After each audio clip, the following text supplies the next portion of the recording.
This is Hunter Womack. This is the discussion for Module 5. What is the difference between sex and gender? Specifically speak about identity and expression. The overall difference between sex and gender has to do with that individual's biology. The sex of an individual is determined by that specific individual's anatomy and their biological and physiological identity. Sexual identity can be classified as one's sex category based in biology. Gender identity and expression has to do with an individual's personal belief system of identification and that individual's expression or behavior as the identity that they choose to embrace. Cohen discusses how all of these, both sex and gender identity and gender expression, are connected in a way that are close to each other. He states that individuals form these different and specific identities through learned behavior.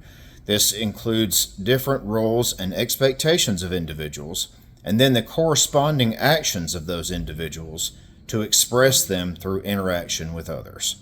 I can relate this to my life through having a well-rounded experience as a child. I learned how to do all kinds of different activities that cross roles and expectations of learned behavior identified as either what a man or a woman should do. My father taught me how to hunt and field dress wild game, but also I was alternatively taught how to sew, cook, do laundry, dishes, and the proper way to clean a house by my mother. This allowed me to be more self-reliant as an adult without any fear of judgment for my knowledge. Explain how symbolic interaction provides a unique perspective on gender. I think that symbolic interaction is a way that individuals can present themselves in society as whatever gender that is their preferred identity. It gives the individual's identity meaning when the interaction is with others in society. This allows the individual to express themselves as their chosen gender and interact with others, to personalize who they are in that specific part of society. Cohen refers to symbolic interaction taking place first and foremost in front of an individual's main original audience, their family. Their interactions with and within the family, the individual's gender identity is formed through repetition of behavior that reinforces this identity. These patterns of repeat behaviors and interactions allow the preferred identity of the individual to become what is accepted and normalized as their gender identity. I can relate this to my life through my experiences as a child. Even though I was taught how to do the things that are not typically considered to be masculine skills by my mother, my father reinforced my identity as a young man by teaching me about the outdoors and how to hunt and fish. I was encouraged to play sports and be a Boy Scout, in which I succeeded at both.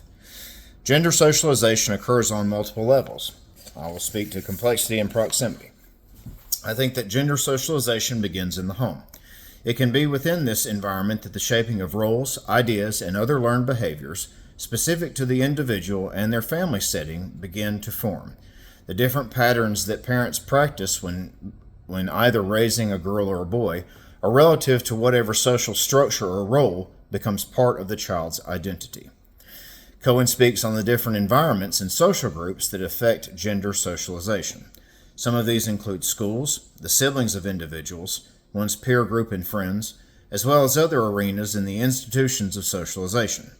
He states that based on these factors, the parents of these individuals are strongly effective in socializing their offspring.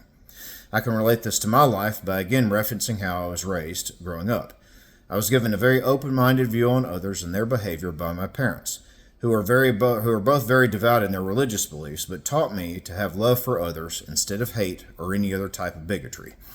However, my grandparents had different opinions on individuals and groups of people who were different from them and were very outspoken about these opinions.